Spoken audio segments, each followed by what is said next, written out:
quando a pessoa começa a cancelar as grandes contas, por exemplo, não troca o imóvel, não troca o carro, não troca vestuário, acaba sobrando mais renda disponível para ele investir no seu pet.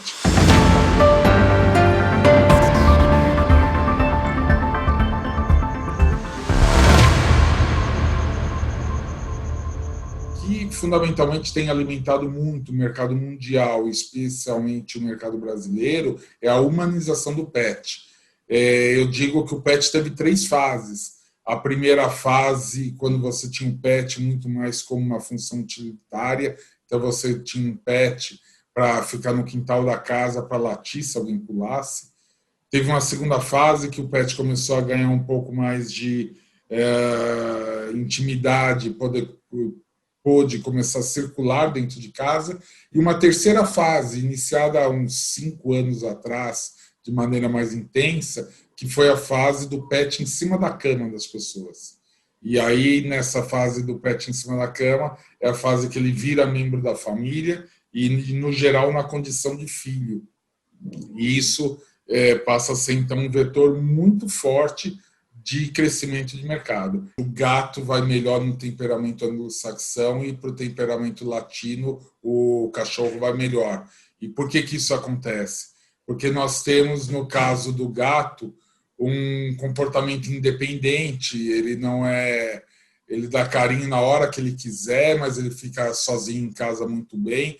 E isso, para a vida de pessoas mais pragmáticas e que podem ser um pouco menos afetuosas, funciona super bem esse tipo de convívio. Já no caso do temperamento latino, que tem muita história do amor incondicional, da história de não importa o que você faça, você quer lá o seu pet, o seu cachorro sempre junto com você, isso casa como uma luva para esse temperamento, dessa paixão que se tem pelo pet. Então, no geral, os países de origem latina têm uma predominância de cães e nos outros países, como Inglaterra e Estados Unidos, gato é muito forte, embora esteja crescendo essa população de gatos no Brasil. Qual que é a grande vantagem de atuar nesse segmento? É um mercado grande e muito resiliente. E nesses 18 anos de existência, nós passamos pelo menos por 3 crises e a resiliência do mercado é impressionante. Seja na crise global de 2008, na crise local de 2015 e 2016 e, de novo, nessa crise global de 2020, o mercado pet se porta muito bem, né? A gente tem até uma tese que quando a pessoa começa a cancelar as grandes contas, por exemplo, não troca o imóvel, não troca o carro, não troca vestuário, acaba sobrando mais renda disponível para ele investir no seu pet, porque são momentos que o mercado se porta extremamente bem. Dessas 3 crises que eu citei, a crise de 2015 e 2016 foi onde teve um pouco mais de pressão de mudança de mix, as pessoas abandonando marcas top para ir para marcas 1 ou 2 degraus abaixo. Isso aconteceu principalmente na crise de 15 e 16.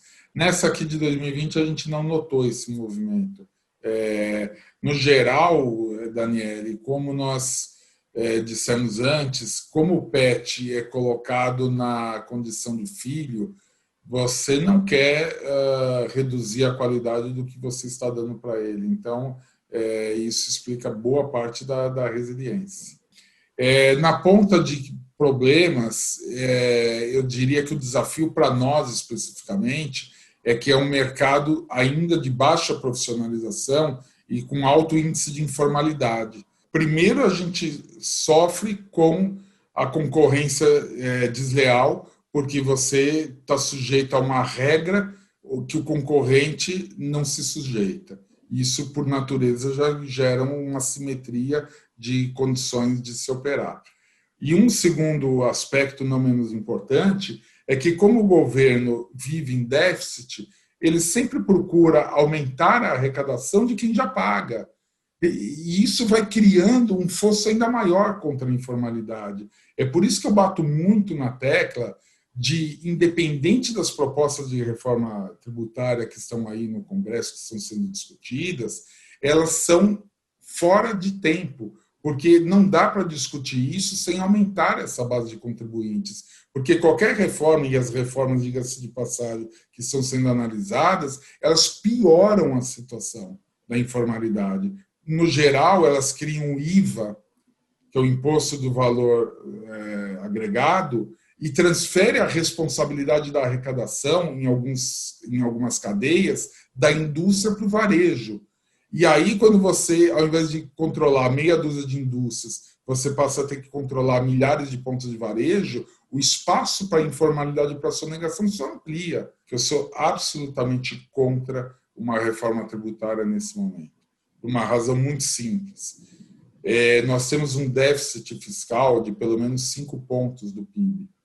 E uma reforma fiscal feita num ambiente de déficit, ele resulta em duas situações.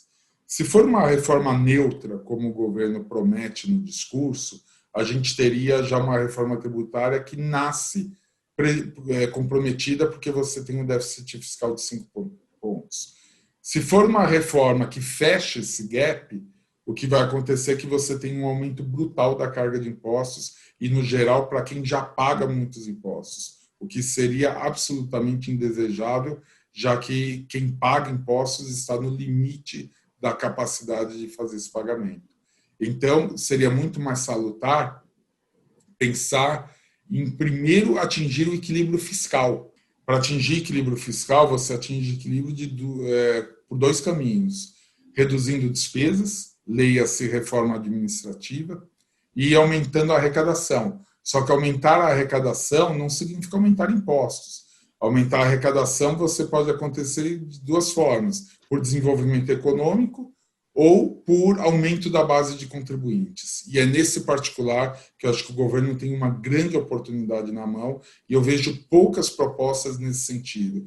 A gente deveria e tem mecanismos para criar situações onde hoje quem não paga imposto ou paga muito pouco imposto passe a contribuir para o sistema. Infelizmente, você tem um grau de informalidade muito alto em diversos setores da economia e que passa livre de qualquer tipo de tributação, só que transita o dinheiro no sistema financeiro. Então, nada mais justo do que instituir um imposto, até, a meu ver, bem mais alto do que o número que estão falando. Eu acho que o número deveria ser pelo menos em torno de 1% da movimentação, mas para pegar justamente essas pessoas que não teriam onde compensar esse imposto. Agora, simplesmente como imposto adicional, eu sou contra. Eu sou a favor da CPMF no seguinte contexto: não dá para ser como um imposto adicional. Não existe espaço para se criar uma CPMF como mais um imposto. Como eu disse antes, ninguém aguenta pagar tantos impostos. Imagine que você coloque uma CPMF que o contribuinte recolhe, mas depois ele pode compensar o que ele recolheu em impostos que ele já paga, por exemplo, em qualquer imposto federal.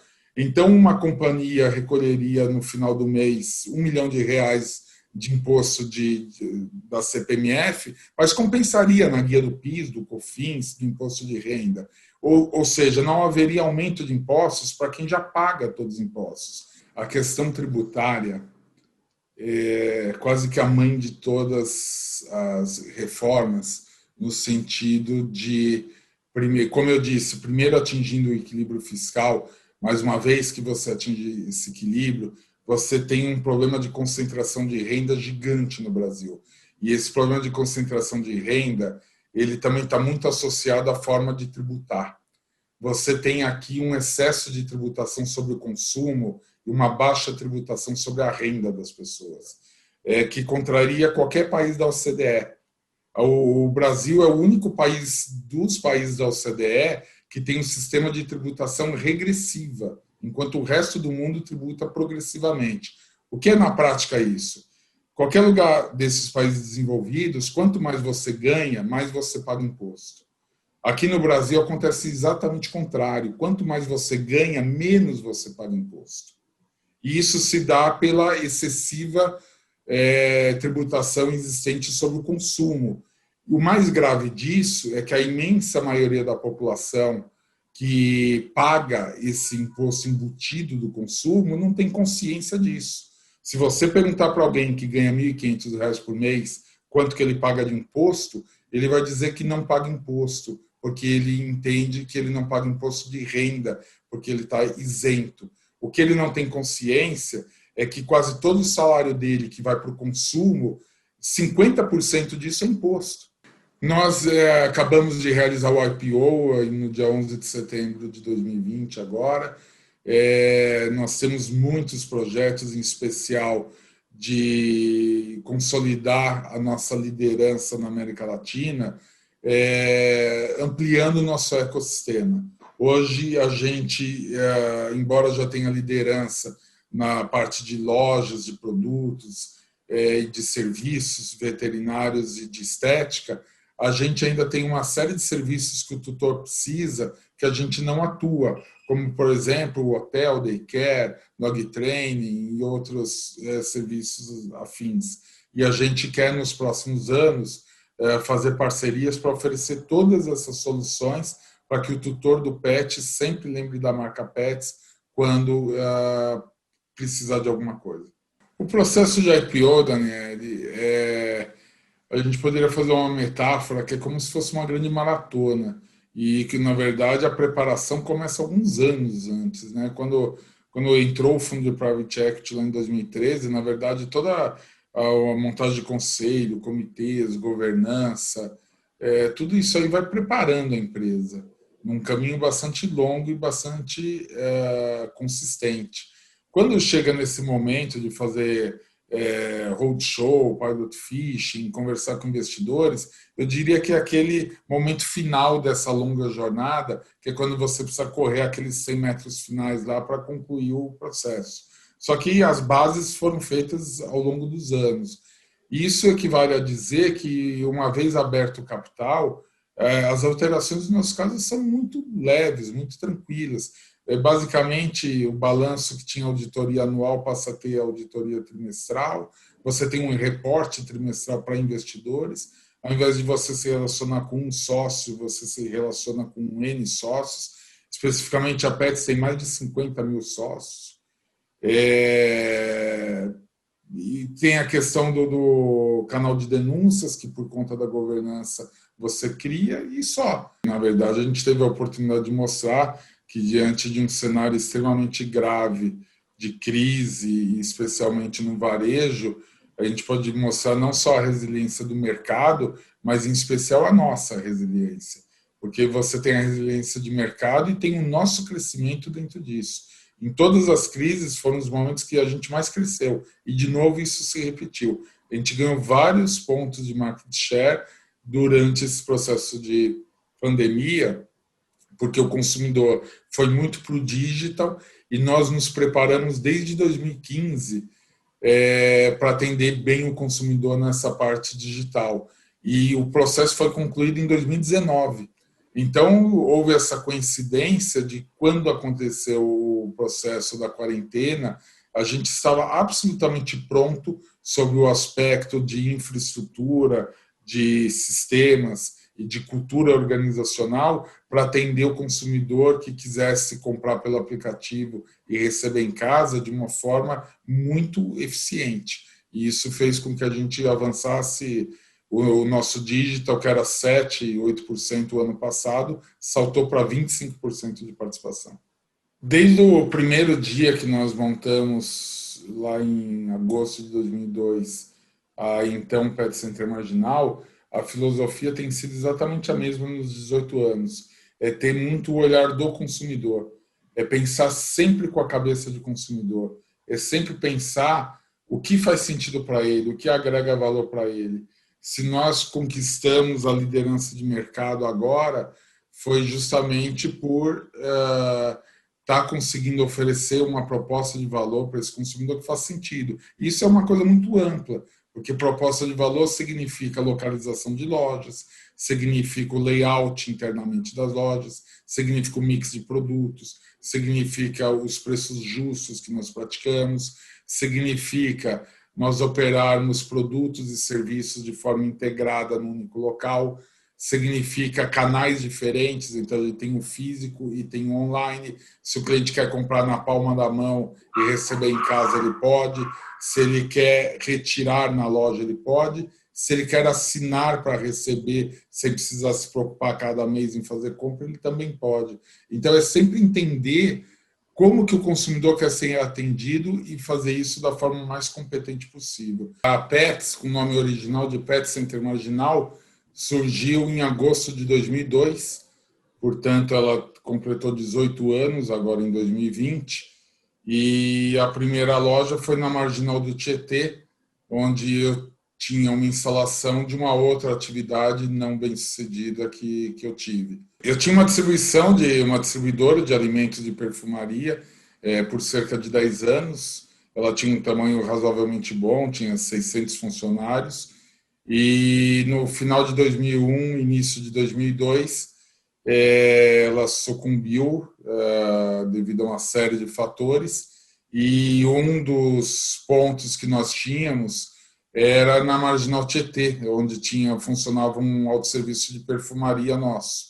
E ali, então, é onde eu tentei recomeçar a vida. Na verdade, o mercado pet não foi a primeira opção. Eu imaginei entrar na área de perfumaria do varejo, mas por ser na Marginal Tietê o ponto e ter baixo fluxo de pedestres, não foi aconselhado que eu fizesse isso. Aí eu pensei numa mega loja de brinquedos, só que por conta da sazonalidade, do fato de ter outras grandes redes de lojas, também me desaconselharam. E aí eu tinha um cunhado que fazia shampoo para cachorro, literalmente no quintal da casa dele. E falou, por que não um segmento pet? Eu entendi que não fazia sentido, porque para mim o conceito de pet shop eram lojas pequenas, 70 metros, 80, 150 metros. E ali eu tinha 3 mil metros quadrados. Mas eu acabei chamando o pessoal da Pedigree na época e perguntei o que eles achavam. E aí eles perguntaram se eu pensava em fazer alguma coisa no estilo da Cobase. Eu não sabia o que era Cobase, eu perguntei o que era isso. Aí eles me deram o endereço e eu conheci 3 lojas da Cobase, que era o que eles tinham em 2002. Na Giovanni Gronchi, no Walmart de Osasco e no Ceagesp. Quando eu vi 3 lojas grandes na Zona Sul e Oeste de São Paulo, na hora eu tomei a decisão que fazia muito sentido ter uma loja para atender a Zona Leste e Norte. Daí que veio a decisão de ingressar no segmento. Como eu não entendi absolutamente nada, eu fiz uma tentativa de conversar com os donos da Cobase, porque eu preferia ser um franqueado deles, eu preferia ter uma parceria qualquer e entrar com um ponto lá, com a gestão do negócio, mas usar a própria estrutura da Cobase. Só que eu nem fui atendido, porque o gerente da loja disse que eles não se interessavam por esse modelo, e aí eu fui aprender, e assim que nasceu a Pet Center Marginal. Eu fui uns 10 dias consecutivos tentar entender como é que era a dinâmica do cliente dentro da loja. Um aspecto que eu percebi é que os clientes tinham muitas dúvidas e não tinha atendimento nos corredores deles. Eles só tinham repositores, mas não atendentes. Então, a empresa nasceu tendo um autosserviço, mas com assistência. Uma outra coisa que eu percebi é que eles não cadastravam clientes. Então, todo mundo passava no caixa de forma anônima. E desde o nosso nascimento, a gente começou a cadastrar clientes e manter relacionamento com esses clientes. Uma outra coisa que eu vi que eles não faziam era eventos em lojas. Era um local muito transacional. Então, a gente começou desde o início a fazer muitos eventos. Por exemplo, eu levei a Tigresa nos primeiros domingos de funcionamento da loja, que era para a pessoa ir lá e tirar uma foto do lado de um tigre. Então, era um conceito absolutamente novo, o conceito de você ir numa pet shop para passear. Uma outra coisa que eles não prestavam atenção é na parte de serviços. Aliás, até hoje não prestam, porque eles só alugam o espaço. Então, é tudo com terceiros. E no nosso caso, a gente focou tudo sendo CLT e, portanto, imprimindo um outro tipo de qualidade de serviço. Você precisa aprender a criar uma distância entre você e o projeto. Um projeto que não dá certo, não é você que não deu certo. Um projeto que não dá certo é um projeto que falhou, um projeto que faliu, um projeto que fracassou. Você não deveria levar isso para a primeira pessoa e dizer eu fali, eu fracassei, porque isso pode te dar um peso que você não consiga depois retomar algum desafio na sua vida. Manter uma distância do insucesso é tão importante quanto manter a distância do sucesso, porque o sucesso e o insucesso, na verdade, são duas faces da mesma moeda. O mesmo equívoco que é se aproximar do fracasso, portanto é seguro manter uma distância de um projeto fracassado, é você também não achar que você é o sucesso, é achar que você é o cara que deu certo. Não, na verdade o projeto deu certo. E você faz parte desse projeto, só isso. Na verdade, os administradores que quebram, os administradores que fazem IPO e são super bem-sucedidos, eles não são nem tão gênios, nem tão idiotas, quanto, às vezes, de uma forma simplificada, a gente imagina. A gente é ser humano que acerta e que erra, mas projetos prosperam e projetos fracassam.